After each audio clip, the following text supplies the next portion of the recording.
Yeah.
ದಿವಸ ಪರ್ಯಂತ ಸರಯೂ ನದಿಯ ತಟಾಕದಲ್ಲಿ ಸತಿಪತಿಗಳಿರುವರು ಅತಿಯಂತೆ ಬದುಕಿ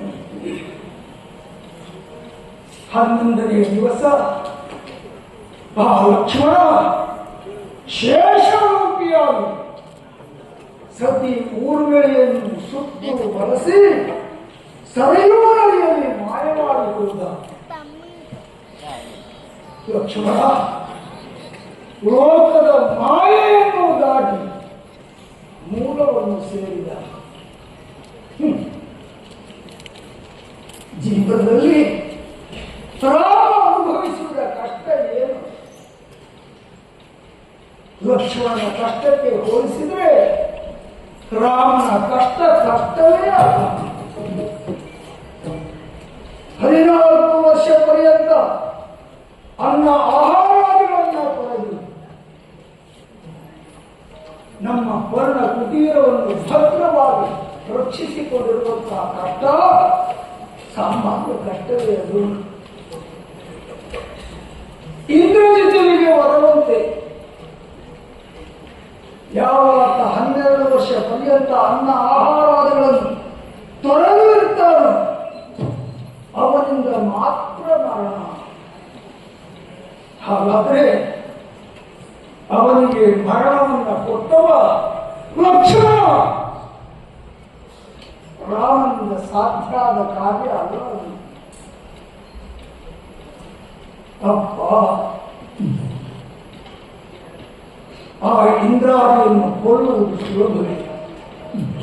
ಆ ಸಂದರ್ಭದಲ್ಲಿ ನನ್ನ ತಮ್ಮ ಲಕ್ಷ್ಮಣ ಪಟ್ಟ ಕಷ್ಟ ಎಷ್ಟು, ರಾಮನ ಕಷ್ಟ ಏನು? ಸೀತೆಯನ್ನು ಕಾಡಿಗೆ ಬಿಟ್ಟು ಮಾತಮ್ಮ ಯಾಕೆ ಏನು ಅಂತ ಮರಳಿ ಪ್ರಶ್ನಿಸಕೂಡದು. ಇದು ನನ್ನ ಆಜ್ಞೆ. ಪಾಪ ಅತ್ತಿಗೆಯನ್ನು ಎಂಟಿಯಾಗಿ ಒಬ್ಬರನ್ನೇ ಬಿಟ್ಟು ಬರುವಂತಹ ಸಂದರ್ಭದಲ್ಲಿ ಅದು ಎಂತಹ ಕಷ್ಟವನ್ನು ನನ್ನ ತಮ್ಮ ಪಟ್ಟಿರಬಹುದು. ಅವನ ಕಷ್ಟದ ಸಮ್ಮುಖದಲ್ಲಿ ರಾಮನ ಕಷ್ಟ ಏನು? ಇಷ್ಟೆಲ್ಲ ಕಷ್ಟ ನನ್ನಿಂದ ಬಂದರೂ ಸ್ವಲ್ಪವೂ ನೋಯದೆ ಕ್ಷಣ ಕ್ಷಣಕ್ಕೂ ತನ್ನ ಆದರ್ಶವಂತೆ ನಡೆದು ಆ ಶೇಷ ತಾನು ಬರೆದಿರುವಂತಹ ಕಾರ್ಯದ ವಿಶೇಷವನ್ನೇ ಶೇಷವಾಗಿ ಉಳಿಸಿ ಪ್ರಪಂಚದ ಮಾಯೆಯನ್ನು ದಾಟಿಕೊಂಡ. ನನ್ನ ಸೀತೆ ನನ್ನ ಮನೆಯಲ್ಲಿ ನಾನಿಲ್ಲಿರುವುದು ಸುಮ್ಮನೆ ಹೀಗೆ ಭಾವಿಸಿ ನನ್ನನ್ನು ತೊರೆದು ಮೂಲವನ್ನು ಸೇರಿಕೊಂಡಿದ್ದಾಳೆ. ಅವನ್ನೇ ಜಾನಕಿ ಮೊದಲೇ ಹೋದಳು. ಈಗ ಲಕ್ಷ್ಮಣ ಸರಯೂ ನದಿಯಲ್ಲಿ ಇಳಿದು ಕಣ್ಮರೆಯಾಗಿ ಮೂಲವನ್ನು ಸೇರಿಕೊಂಡಿದ್ದಾಳೆ. ತಂದೆ ಹೋದರೂ ರಾಮ ಇದ್ದಾನೆ, ಸೀತೆ ಹೋದರೂ ರಾಮ ಇದ್ದಾನೆ. ಆದರೆ ಲಕ್ಷ್ಮಣ ಹೋದ ಮೇಲೆ ನಾನು ಯಾರು ಉಳಿಯಲಿ ಎಂದು ನನಗೆ ಕಾಡುತ್ತಾ ಇದೆ. ಆದ್ದರಿಂದ ಇನ್ನು ಗಳಿಲನೆ ನಾನು ಮೂಲವನ್ನು ಸೇರಿಕೊಳ್ಳಲೇಬೇಕು. ಉಳಿದು ಫಲವೇ ನಿಜವಾಗಿ ಎಲ್ಲವನ್ನು ಕಂಡ ಮೇಲೆ ಮತ್ತೆ ಉಳಿಯುವುದರಲ್ಲಿ ಅರ್ಥ ಇಲ್ಲ. ಮಲಿವುಗಳಿಂದ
ರಾಮನ ಜೀವನದಲ್ಲಿ ಎಲ್ಲವನ್ನು ಕಂಡ ಹಾಗಾಯಿತು.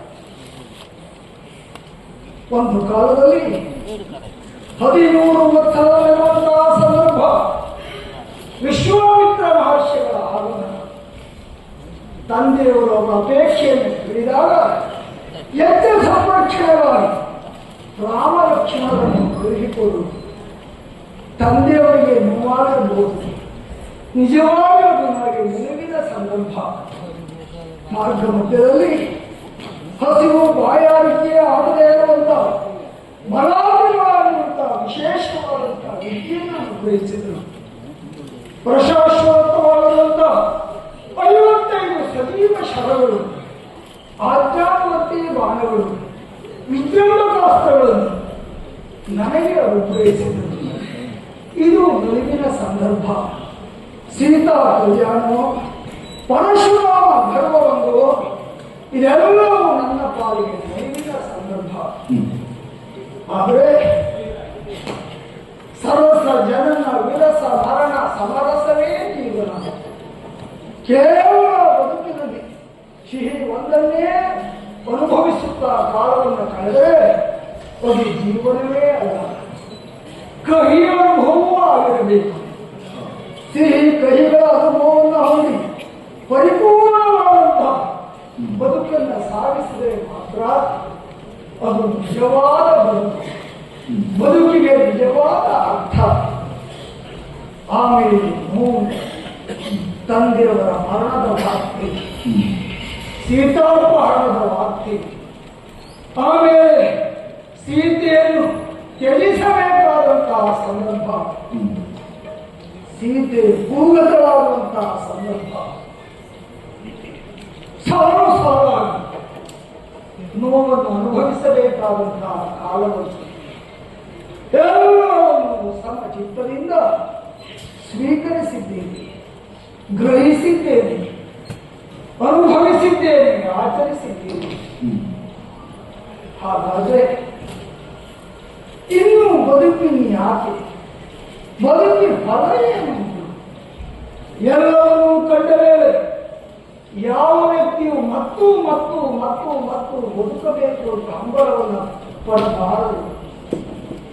ಯಾಕೆಂದರೆ ಬೇಕು ಎನ್ನುವುದು ಬಡತನ, ಸಾಕು ಎನ್ನುವುದು ಸಿರಿತನ. ನನಗೆ ಸಾಕು ಅಂತ ಅನಿಸ್ತಾ ಇದೆ.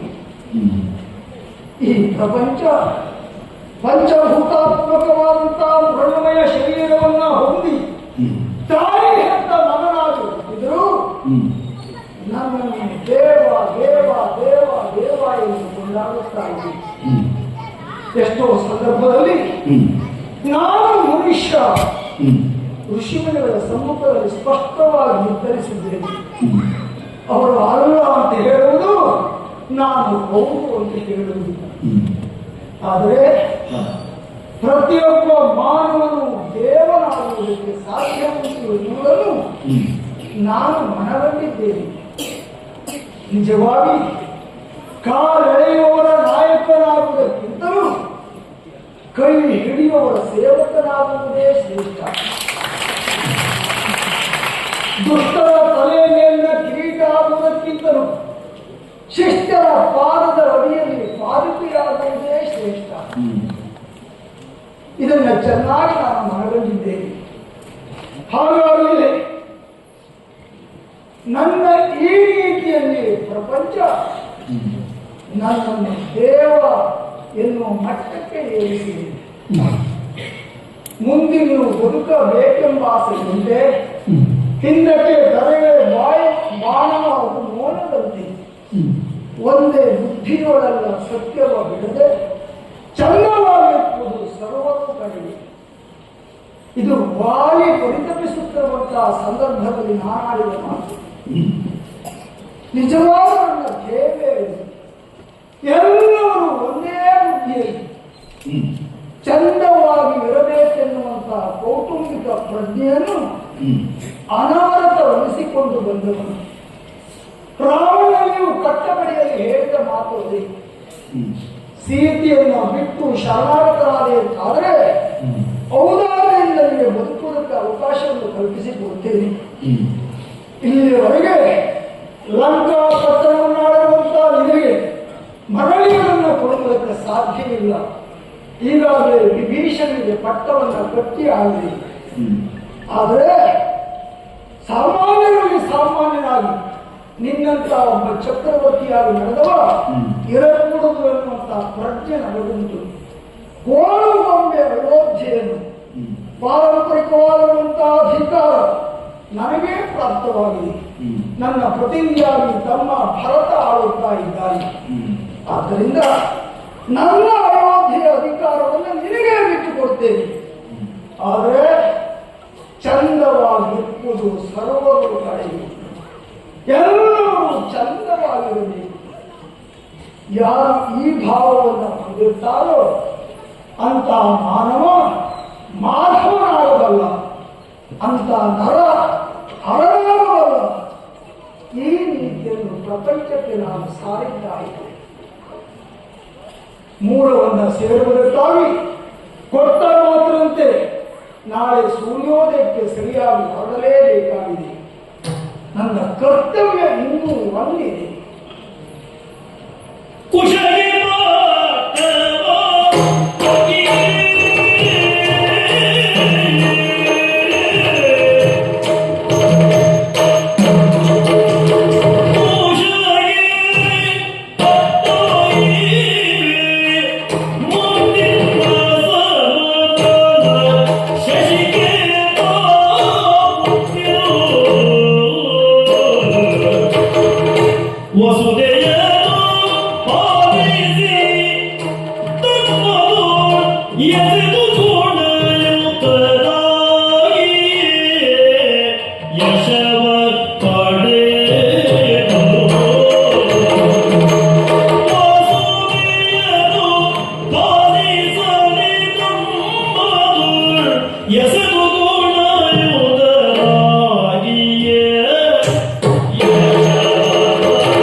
ಅಖಂಡವಾಗಿರುವಂತಹ ಅಯೋಧ್ಯೆ ಸಾಮ್ರಾಜ್ಯ ಭವಿಷ್ಯದಲ್ಲಿ ಈ ಅಖಂಡತ್ವವನ್ನು, ಸಾಮ್ರಾಜ್ಯವನ್ನು, ಪ್ರಭುತ್ವವನ್ನು ನಿಭಾಯಿಸುವುದು ಕಷ್ಟ, ಉಳಿದವರು ಒಪ್ಪುವುದು ಕಷ್ಟ. ಹಾಗಾಗಿ ಇಲ್ಲಿಯವರೆಗೆ ಬೆಳೆದು ಬಂದಿರುವಂತಹ ಅಖಂಡ ಸಾಮ್ರಾಜ್ಯವನ್ನು ಖಂಡವಾಗಿಸುತ್ತೇವೆ. ಅಧಿಕಾರದ ವಿಕೇಂದ್ರೀಕರಣವನ್ನು ಮಾಡುತ್ತೇವೆ. 8 ದಿಕ್ಕಿನಲ್ಲಿ 8 ಸಿಂಹಾಸನ.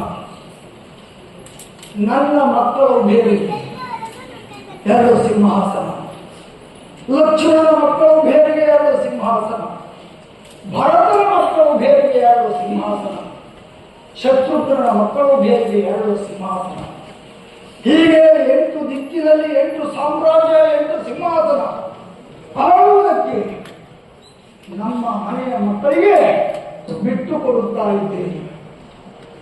ಅಧಿಕಾರ ಸಿಕ್ಕಿದೆ ಎಂದು ಯಾರೂ ಅಹಂಕಾರದಿಂದ ಮೈಮರೆಯದಿರಿ. ಅಧಿಕಾರ ಶಾಶ್ವತ ಅಲ್ಲ. ಅಧಿಕಾರದ ಅವಧಿಯಲ್ಲಿ ನಾವು ಹೇಗೆ ನಡೆದುಕೊಂಡಿದ್ದೇವೆ ಎನ್ನುವುದೇ ಶಾಶ್ವತವಾಗಿರುತ್ತದೆ.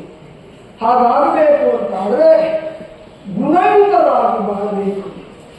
ಎಲ್ಲರಿಗೂ ಸಾರಿ ಹೇಳ್ತೇನೆ, ನಾನು ಕೊಡುವಂತಹ ಅಧಿಕಾರವನ್ನು ಸ್ವೀಕರಿಸಿ ಗುಣಯುತರಾಗಿ ಸಮೃದ್ಧವಾದಂತಹ ರಾಜ್ಯವನ್ನು ನೀವೆಲ್ಲರೂ ಸುಖವಾಗಿ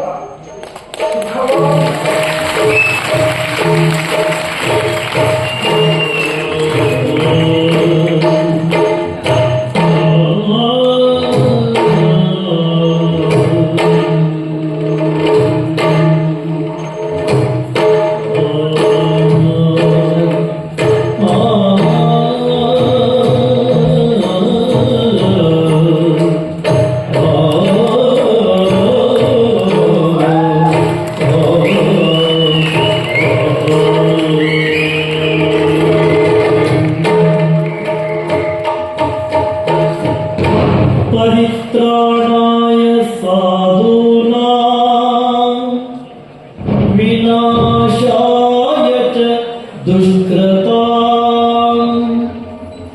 धर्म संस्थापनार्थाय